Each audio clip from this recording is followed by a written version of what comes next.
Hello बच्चों, कैसे हो आप सब। आई होप आप सब ने अपनी समर वेकेशन को अच्छे से एंजॉय करा होगा। चलिए अब चलते हैं वापस अपने chapter second acids, base and salt पर। हमारा ये चैप्टर बेसिकली कंप्लीट हो चुका है, पर इस चैप्टर के अंदर मैं कुछ ऐसी खास बातें लेकर आया हूँ जो बेसिकली एनसीईआरटी में नहीं लिखी हुई है। ये वो स्पेशल बातें हैं जो आईआईटी की बुक्स के अंदर लिखी हुई है या फिर कुछ ऐसी रेफरेंस बुक्स के अंदर लिखी हुई हैं जहां पर इस पूरे चैप्टर की कुछ खास बातों को बड़ी डेप्थ से टच किया हुआ है। तो उन बातों को आज मैं मेरे प्लेटफॉर्म पर लेकर आया हूं। आई होप ये जो री रीडिंग है हमारे सेकेंड चैप्टर की, ये आप सबके बहुत ज़्यादा काम आएगी। तो स्टार्टिंग से स्टार्ट करते हैं। एसिड, बेस और सॉल्ट की हम लोगों ने खोज पढ़ी थी। हमने एनसीईआरटी बुक्स के अंदर ये स्टडी करा था कि एसिड्स उन्हें बताए गए जो खट्टे थे, बेस उन्हें बताए गए जो कड़वे थे, और एसिड्स की कुछ प्रॉपर्टीज बताई गई, केमिकल प्रॉपर्टी बताई गई, फिजिकल प्रॉपर्टी बताई गई। पर उस समय पर एसिड्स को पहचानने के लिए ये सिम्टम्स नहीं थे।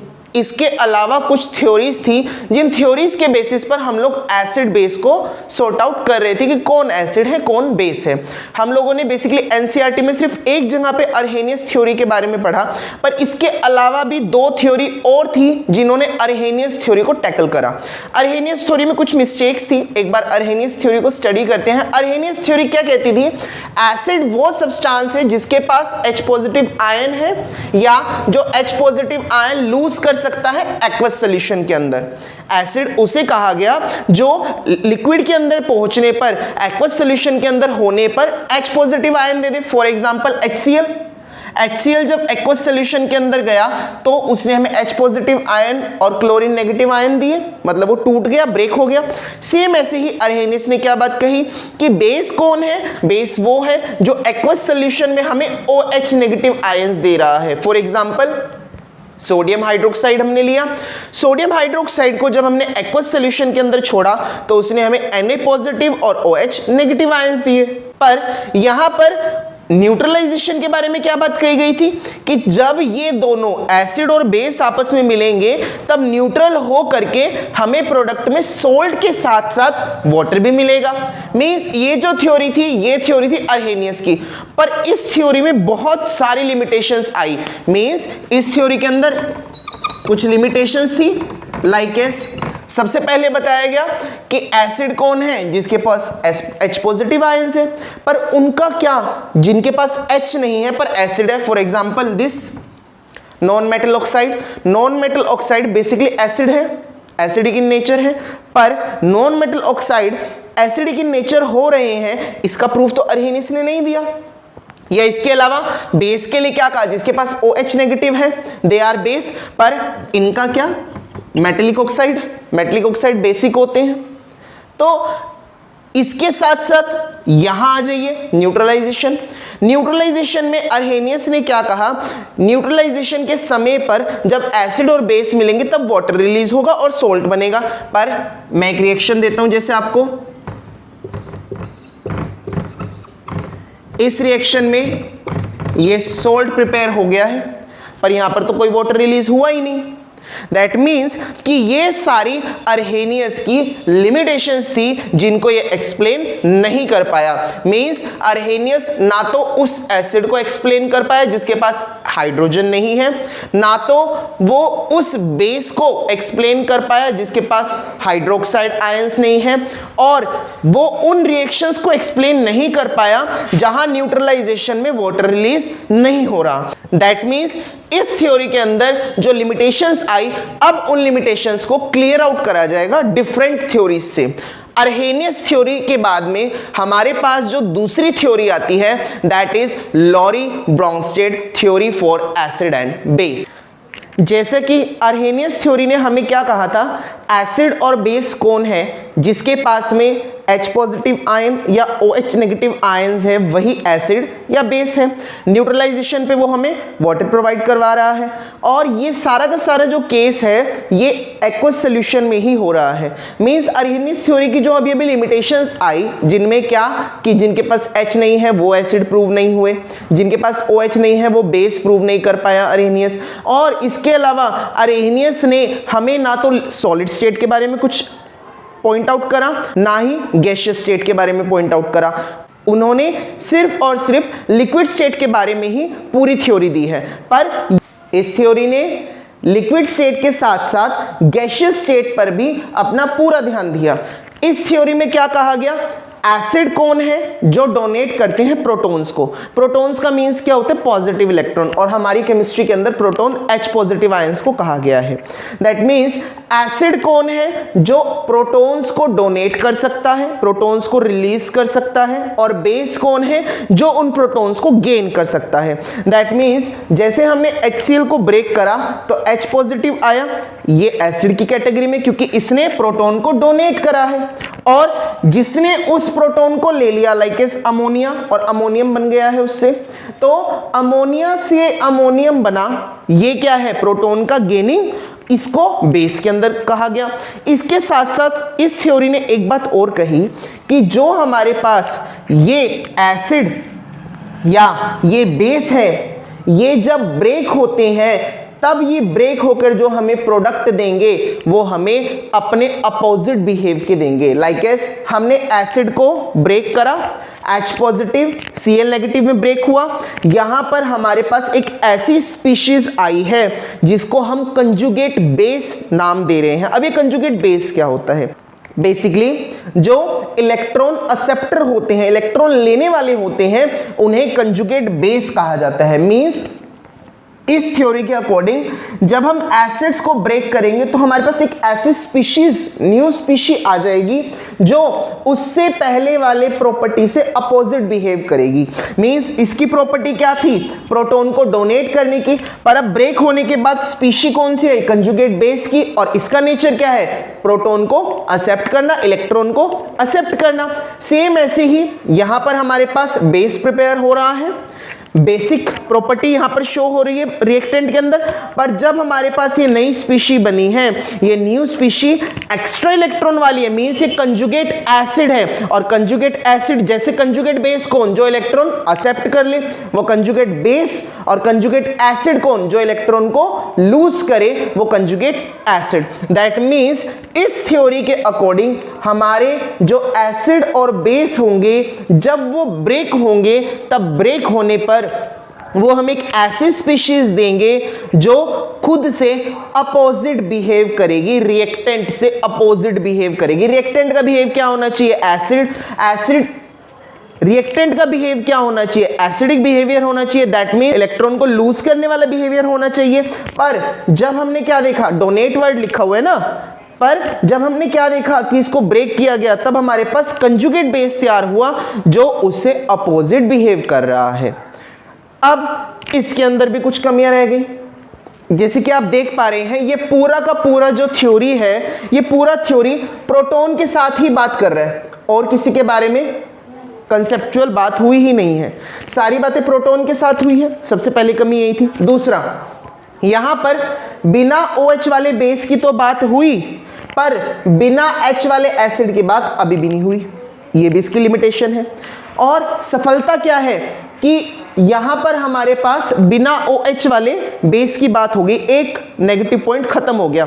अर्हेनियस की लिमिटेशन 4 थी, जहां पर एक्वस सॉल्यूशन की ही बात करी गई, इन्होंने उसको भी ठीक करा। गैसियस स्टेट के बारे में भी बात करी इन्होंने। दूसरा, H पॉजिटिव के बिना वाले जो एसिड है, मतलब बिना हाइड्रोजन के जो एसिड है, उनकी बात नहीं करी, वो इन्होंने भी नहीं करी। बिना OH वाले बेस की बात वो इन्होंने कर दी। मींस 2 ही पॉजिटिव हुए और 2 ही नेगेटिव। पॉजिटिव में इन्होंने डिफरेंट फेस में बात करी, इन्होंने गैसियस और लिक्विड दोनों की ही बात करी है, पर अर्हेनियस ने सिर्फ और सिर्फ एक्वस सॉल्यूशन की ही बात करी थी। अब इसके बाद आती है हमारे पास एक फाइनल थ्योरी जो कि हमारे ग्रेट साइंटिस्ट लुईस ने प्रोवाइड करी थी। वो लुईस ने हमें एक ऐसी थ्योरी प्रोवाइड करी जिसने उन सब खास बातों का ध्यान रखा जो खास बातें बार बार लिमिटेशन में आ रही थी। अब इस लास्ट थ्योरी के अंदर लुईस ने हमें उन सब कमियों को ठीक करने का इलाज दिया जो सब कमियां या तो अर्हेनियस की थ्योरी में आ रही थी या फिर ब्रोंस्टेड की थ्योरी में आ रही थी। जैसे कि लुईस ने क्या कहा, एसिड कौन होगा, जो इलेक्ट्रॉन पेयर को एक्सेप्ट करेगा वो एसिड होगा। देखो यहां पर आप देख पा रहे हो, यहां पर वो एग्जांपल्स दिए गए जिनमें हाइड्रोजन नहीं है। मींस अकॉर्डिंग टू लुईस जो एसिड होंगे वो बेसिकली नॉन मेटल कंपाउंड होंगे, क्योंकि नॉन मेटलिक कंपाउंड ही इलेक्ट्रॉन को एक्सेप्ट कर सकते हैं। नॉन मेटल जहां होंगे वहीं पर तो इलेक्ट्रॉन की एक्सेप्टेंस होगी। और फिर क्या कहा गया, बेसिक कंपाउंड कौन होगा, बेस कौन होगा, अकॉर्डिंग टू लुईस थ्योरी जो इलेक्ट्रॉन पेयर को लूज कर पाएगा। और लूज कौन कर सकते हैं, मेटलिक कंपाउंड, क्योंकि मेटल के अंदर ही ये ताकत होती है कि वो इलेक्ट्रॉन को लूज कर सकता है। That means according to Lewis theory जो हमारे पास इलेक्ट्रॉन एक्सेप्टर्स होंगे वो हमारे एसिड्स होंगे, जो इलेक्ट्रॉन डोनर होंगे वो हमारे पास बेस होंगे।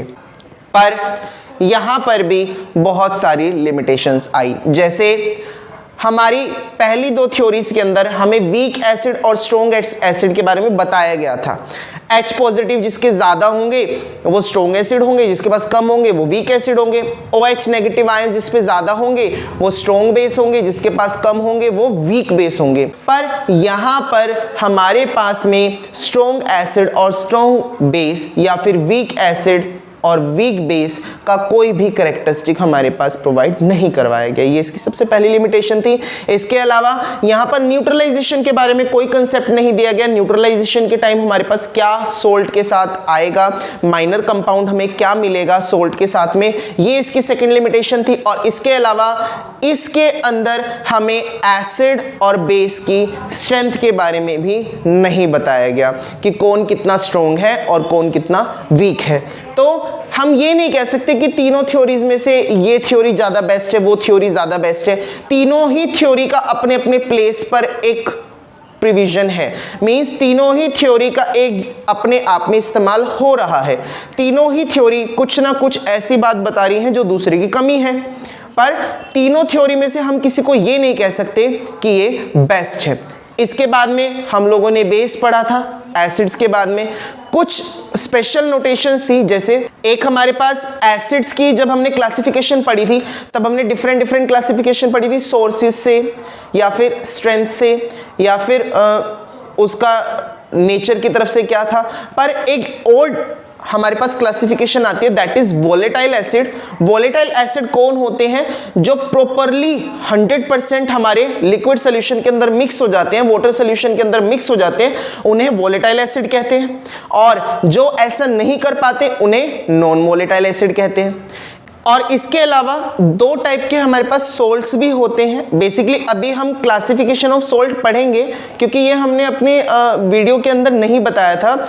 सोल्ट की भी क्लासिफिकेशन हो सकती है, उसी क्लासिफिकेशन को आज बता दूंगा। बहुत सिंपल सी क्लासिफिकेशन है, इजीली समझ भी आ जाएगी क्योंकि ये हमारे 11th के साथ में कनेक्टेड है। तो सोल्ट भी हमारे पास दो डिफरेंट टाइप के होते हैं। एक होते हैं एफ्लोरोसेंट सोल्ट और एक होते हैं डिलिक्विसेंट सोल्ट, या जिसको हिग्रोस्कोपिक सोल्ट भी बोलते हैं। इफ्लोरेसेंट सोल्ट कौन होते हैं, ये वो सोल्ट होते हैं जो अपने वाटर कंपाउंड को लूज कर देते हैं जब उन्हें एटमॉस्फेयर में रखा जाता है। जैसे कि सोडियम कार्बोनेट है जिसके पास 10H2O है। जब अगर हम इसे एटमॉस्फेयर के अंदर छोड़ेंगे तो ये अपने इन वाटर मॉलिक्यूल्स को लूज कर देगा। इसके अलावा डिलिक्विसेंट सोल्ट जो होते हैं, हिग्रोस्कोपिक जो सोल्ट होते हैं, ये वो सोल्ट होते हैं जो अपने आप को लिक्विड के अंदर कन्वर्ट कर देते हैं। कब कन्वर्ट कर देते हैं, जब इनको एटमॉस्फेयर के मॉइस्चर में छोड़ा जाता है। जैसे अभी बारिश का मौसम है, नमी है आसपास, तो ये मॉइस्चर है। घर का नमक भी आप अगर खुला छोड़ देंगे तो उसके अंदर भी ये वाली प्रॉपर्टी शो हो जाएगी। घर के नमक को अगर हम ऐसे छोड़ देंगे तो उसके अंदर नमी पकड़ ली जाएगी, आपको क्रिस्टल्स बन जाएंगे वहां पर। तो कुछ सोल्ट ऐसे सोल्ट होते हैं जो एटमॉस्फेयर के मॉइस्चर के साथ में वेरी करते हैं, मॉइस्चर के साथ में डिफरेंस शो करते हैं अपनी प्रॉपर्टीज के अंदर। तो जो ये हिग्रोस्कोपिक सोल्ट्स होते हैं वो सोल्ट होते हैं जो अपने आप को लिक्विड बना लेते हैं। कब, जब इनको एटमॉस्फेयर की मॉइस्चर मिलती है। फॉर एग्जांपल कैल्शियम ऑक्साइड, जब हम इसको एटमॉस्फेयर के अंदर छोड़ेंगे तो एटमॉस्फेयर की मॉइस्चर को एब्जॉर्ब करके खुद को लिक्विड बना लेगा। अब चलते हैं लास्ट टॉपिक जो हमने इस न्यू स्टडी के अंदर समझा है, that is classification of salt. तो अगर अब मैं सॉल्ट की क्लासिफिकेशन पे बात करूं तो बेसिकली सॉल्ट हमारे 4 टाइप के होते हैं, simple salt, double salt, mixed salt या कॉम्प्लेक्स सॉल्ट। सिंपल सॉल्ट कौन से होते हैं, जैसे अब तक हमने पढ़े थे जो एनसीईआरटी ने हमें प्रोवाइड करे, एसिडिक होते हैं वो बेसिक होते हैं वो, या फिर नॉर्मल होते हैं। एसिडिक सॉल्ट कौन से थे, जिनके अंदर हाइड्रोजन प्रेजेंट है, जैसे सोडियम बाइसल्फेट। बेसिक सॉल्ट जैसे calcium hydroxide nitrate CaOH NO3। और नॉर्मल सॉल्ट कौन से हो गए, कैल्शियम कार्बोनेट, जिसमें ना H है ना OH है। मींस एसिडिक सॉल्ट कौन, जहां पर H प्रेजेंट है, बेसिक सॉल्ट कौन, जहां पर OH प्रेजेंट है, और नॉर्मल सॉल्ट कौन, जहां पर ना H प्रेजेंट है ना OH प्रेजेंट है। अब इसके बाद आते हैं डबल सॉल्ट पे। तो अगर बात करी जाए डबल सॉल्ट की, डबल सॉल्ट वो सॉल्ट होते हैं जहां पर हमारे पास 2 सॉल्ट एक साथ प्रेजेंट है। यहां पर तो एक एक सॉल्ट ही था, पर डबल सॉल्ट के अंदर हमारे पास में 2 सॉल्ट प्रेजेंट है। जैसे यहां पर देख सकते हैं पोटेशियम सल्फेट भी है और एल्यूमिनियम सल्फेट भी है, तो इन दोनों को मिक्स करके एक ही सॉल्ट में लिया गया है। मींस पोटेश एलम के अंदर हमारे पास में एक ही सॉल्ट के एग्जांपल के अंदर 2 केमिकल फॉर्मूलाज है, मींस इसीलिए इसको डबल सॉल्ट कहा जा रहा है। जब हमारे पास 2 सॉल्ट एक साथ प्रेजेंट है, इन्हें डबल सॉल्ट कहा जा रहा है। नेक्स्ट आता है मिक्स्ड सॉल्ट। अब ये मिक्स्ड सॉल्ट क्या है, ये वो सॉल्ट है जिसमें सॉल्ट के एसिडिक या बेसिक कंपोनेंट एक से ज्यादा होते हैं। समझना पड़ेगा मिक्स्ड सॉल्ट क्या होते हैं। जैसे हमने ये केमिकल फॉर्मूला लिया NaKCO3, सोडियम पोटेशियम कार्बोनेट। अब यहां पर सोडियम भी मेटल है, पोटेशियम भी मेटल है, दैट मींस ये वो सॉल्ट हैं जिनमें मेटल और नॉन मेटल एक से ज्यादा होती है। यहां आप देख पा रहे हैं मेटल नॉन मेटल एक ही टाइप का है, कैल्शियम एक मेटल है, नॉन मेटल कार्बोनेट है, एक एक है, पर यहां पर आप देख रहे हैं 2-2 है। नेक्स्ट में कैल्शियम ऑक्सीजन क्लोरीन, जो ये ऑक्सीजन और क्लोरीन है ये 2 नॉन मेटल्स हैं। मींस मिक्स्ड सॉल्ट कौन से सॉल्ट होते हैं जिनमें एसिड रेडिकल या बेस रेडिकल, इन्हें एसिड रेडिकल या बेस रेडिकल बोलते हैं, इन्हें भी हम एसिड रेडिकल और बेस रेडिकल बोलेंगे। तो जो एसिड रेडिकल और बेस रेडिकल होते हैं, जब ये एक से ज्यादा होते हैं हमारे किसी सॉल्ट के अंदर, उन्हें हम लोग मिक्स्ड सॉल्ट कहते हैं। जैसे हमारे पास यहाँ पर एसिड रेडिकल सोडियम और पोटेशियम 2 अलग अलग है, बेसिक रेडिकल ऑक्सीजन और क्लोरीन 2 अलग अलग है, यहां पर भी सोडियम और पोटेशियम एसिड रेडिकल अलग अलग है। इसके बाद में लास्ट हमारे पास जो सॉल्ट आता है that is complex salt. Complex salt कौन से सॉल्ट है, ये वो सॉल्ट होते हैं जिनके अंदर हमारे पास में कॉम्प्लेक्स मेटल होते हैं। ये बेसिकली आपका 11th का टॉपिक है, इसको आप अभी नहीं समझ पाओगे क्योंकि 11th में आप इसे स्टेप बाय स्टेप स्टडी करोगे। तो अभी आपको बस इतना जानना है कॉम्प्लेक्स सॉल्ट कौन से सॉल्ट होते हैं जहां पर हमारे पास में कॉम्प्लेक्स मेटल आयन प्रोवाइड हो हमारे सॉल्ट को, उन्हें हम लोग कॉम्प्लेक्स सॉल्ट कहते हैं। तो क्लास ये था हमारा सेकेंड चैप्टर एसिड बेस और सॉल्ट का रीस्टडी। इसके अंदर हमने वो टॉपिक्स स्टडी करवाए हैं जो टॉपिक्स हमें एनसीईआरटी में प्रोवाइड नहीं करे गए हैं। यहां पर उन टॉपिक्स को क्लियर आउट करा गया है जो टॉपिक बेसिकली हमारे को एनसीईआरटी में नहीं थे, हमारे पास हायर एजुकेशनल बुक के अंदर हमें प्रोवाइड करवाए गए थे। लाइक इस IIT की बुक के अंदर थे हमारे पास में, या फिर किसी रेफरेंस बुक के अंदर थे। तो उन डिफरेंट बुक के अंदर से स्टडी करके आपके लिए टॉपिक्स को लाया गया है। और बेहतरीन टॉपिक के लिए आप हमारे चैनल प्ले विद केमिकल्स पर बने रहिए, आपको और ज्यादा एजुकेशनल पॉइंट्स यहां पर मिलते रहेंगे। Thank you class.